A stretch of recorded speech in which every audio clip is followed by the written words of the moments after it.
වෙලේම YouTube වල reel එකක් බලන නැත්නම් FB වල reel එකක් බලන පුද්ගලයෙක් වෙන්න බෑ ජයග්‍රහණ ලැබු මොමින්වරේ.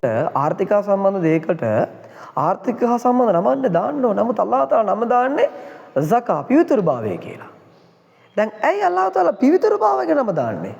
සකාත් දෙන පුද්ගලයාගේ හදවත පිරිසුදු කරයි. මුදල් වලට තියෙන තණ්හාව, මුදල් වල තියෙන කෑදරකමින් එයා ඈත් වෙයි. කවුරුත් බල කරන නිසා, කවුරුත් බලන් ඉන්න නිසා සකාත් දෙන පුද්ගලෙක් නෙමෙයි.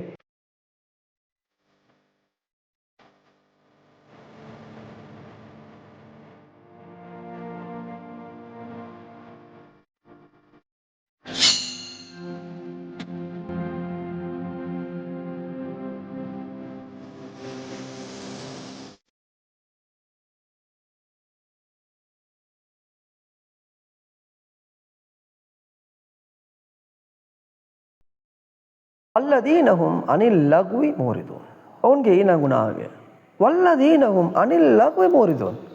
අනවශ්‍ය දේවල් ඉටු කරන්නේ, අනවශ්‍ය දේවල් කරන්නේ.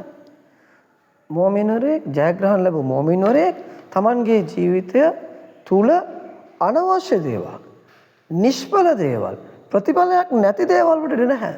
ඔහුගේ ජීවිතය ඉතාමත්ම සීරියස් ජීවිතයක්. දැන් සීරියස් කියලා කියන්නේ ටීව ඉන්න කෙනෙක් කියන එක අර්ථය නෙවෙයි. තමන් කරන ක්‍රියාවන් මේක හොඳ ක්‍රියාවක්ද, මේක නරක ක්‍රියාවක්ද, මේක ස්වර්ග වෙනුවෙන් කරන ක්‍රියාවක්ද, මේක නිරය වෙනුවෙන් කරන ක්‍රියාවක්ද, තවත් පුද්ගලයාට හානියක් වෙන ක්‍රියාවක්ද, අල්ලාහ් තාලා මට අනුමත කරපු දෙයක්ද නැත්නම් නැති දෙයක්ද කියන හැම එකම බලලා හරියට නිවැරදිව ඉටු කරන පුද්ගලෙක් මෙයා. දැන් අද කාලේ ගත්තාම අපේ ජීවිතය අපි කොහොමද ගත කරන්නේ? අපි අද අපේ ජීවිතය ගත කරන්නේ මේ සෝෂල් මීඩියා එක්ක. මේ තියෙන මේ සෝෂල් මීඩියා වල තියෙන මේ රීල් එක්ක, මේ රීල් බල ඉන්න සමාජයක් වශයෙන් අපි පත් වෙගෙන යනවා. හැම වෙලේම නිකන් ඔහේ කතා කරන් ඉන්න නබි සල්ලල්ලාහු අලයිහි වසල්ලම් තුමාණන් කිව්වා මොමින් කෙනෙක් කවුද කිව්වත් ඔහු කතා කරොත් හොඳ දේ කතා කරයි. නබි තුමාණන් කිව්වා ෆල් යකුල් ඛෛරන් අw ලියස්මුත්. ඔයා කතා කරොත් හොඳ දේ කතා කරන්න. එහෙම නැත්නම් ලියස්මුත් නිහඬ වෙන්න. එතකොට නිකන් කතා කරන්න යනකොට තමයි නිකන් අර කයිය ගහනවා කියලා කියන්නේ. නිකන් අපි කයිය ගහන්න කියනකොට තමයි අපේ වැරදි දේවල් කතා කරන්නේ. තවත් පුද්ගලයෙක් පිළිබඳව කතා කරන්නේ. වැරදි මතයක් එන්නේ. හරිද? කෙනෙක් පිළිබඳව වැරදි චින්තනයක් මතුවෙන්නේ.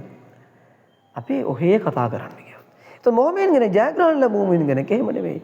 ඔහු කතා කරන දේ මොනවද කියලා කල්පනා කරලා කතා කරන දේ. ඔහු කතා කරන දේවල් ප්‍රතිඵලයක් තියෙනවාද කියලා බලාපොරොත්තු වෙලා කල්පනා කරලා කතා කරන දේ වෙන කෙනෙක් වෙනවා.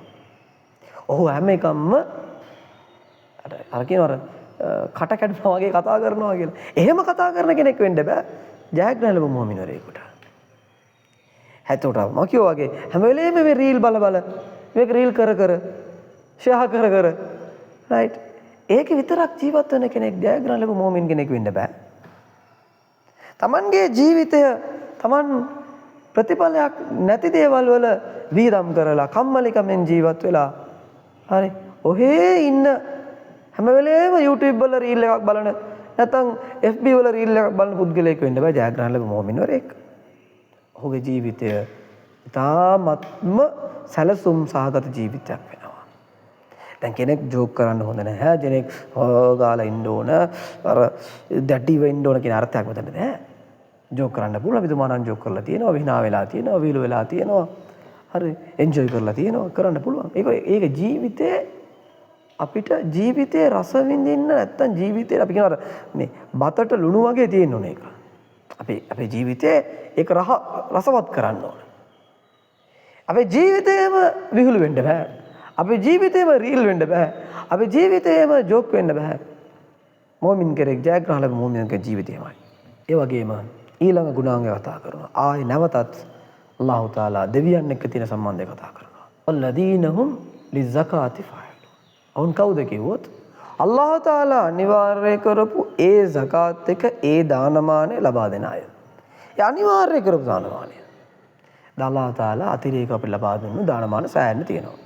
මෙතන කතා වෙන්නේ අනිවාර්ය කරන දානමාන. දැන් සකාත් කියන එක ආර්ථික එක්ක ඉකොනොමි එක්ක සම්බන්ධ වෙන එකක්. අපේ ආර්ථිකත් එක්ක සම්බන්ධයි. දැන් මෙතනදී සකා කියන එකට සාමාන්‍ය සකාත් කියලා කියන්නේ ආර්ථික සම්බන්ධ එකක්. ඒ වුණාට අල්ලාහ් තාලා නම දාලා තියෙන සකාත් කියලා. සකාත් කියන තේරුම පිවිතුරුභාවය.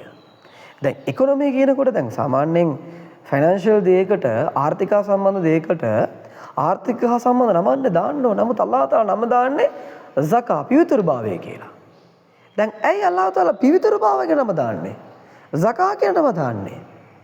මෙය මුදල් වලට පිවිතුරු දෙනවා. දැන් අපගේ මුදල් අපි හම්බ කරන අවස්ථාවේදී අපගෙන් වැරදි වෙන්න පුළුවන්. අපගේ හරාම් දෙයක් අපිට අනුමත නොකර දෙයක් ඒ දේපලත් එක්ක මිශ්‍ර වෙන්න පුළුවන්. එතකොට අපි ඒ අපිරිසුදුභාවය ඉවත් කරන්න සකාත් දෙනවා. ඒ සකාත් එක මගින් මගේ මුදල් පිවිතුරු වෙනවා. දැන් සකාතුල් ෆිතර් එකේ තමයි. සකාතුල් ෆිතර් කියන්නේ රමදාන් මාසයේදී අපි උපවාසය නිරනවා. උපවාසයේ අන්තිමදී අපි අවුරුද්ද දවසේදී සකාතුල් ෆිතර් දෙනවා.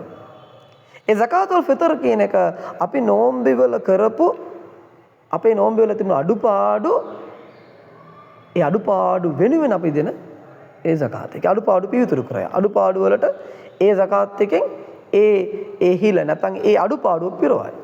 ඒ අඩුපාඩුව පුරවයි. එතකොට ඒ සකා කියලා කියන්නේ පිරිසුදු කරනවා. අපේ දේපල පිරිසුදු කරනවා. ඊළඟ තමයි සකාත් දෙන පුද්ගලයාගේ හදවත පිරිසුදු කරයි. මුදල් වලට තියෙන තණ්හාව, මුදල් වල තියෙන කෑදරකමින් එයා ඈත් වෙයි. මදව සහෝදරනි. මේ සකා කියන එක සෑහෙන ප්‍රයෝජනයක් තියෙනවා. මේ වගකීම මාව පිරිසුදු කරන, මාගේ හදවත පිරිසුදු කරන, මාගේ ධනය පිරිසුදු කරන දෙයක් කියන හැඟීමත් එක්ක හදවතින්ම ඒ නැමදුම ඒ සකාත් එක ඒ දානමානය ලබා දෙන්නට ඕන. එහෙම ලබා දෙන පුද්ගලයා තමයි ජයග්‍රහණ ලැබු පුද්ගලයා. කවුරුත් බල කරන නිසා, කවුරුත් බලන් ඉන්න නිසා සකාත් දෙන පුද්ගලෙක් නෙමෙයි. තමන්ගේ හදවතින් තමන් වටහාගෙන තමන් දුන්නු දේ අල්ලාහ් තාලා තමන්ට දුන්නු දේපල සකාත් එක දෙනවා.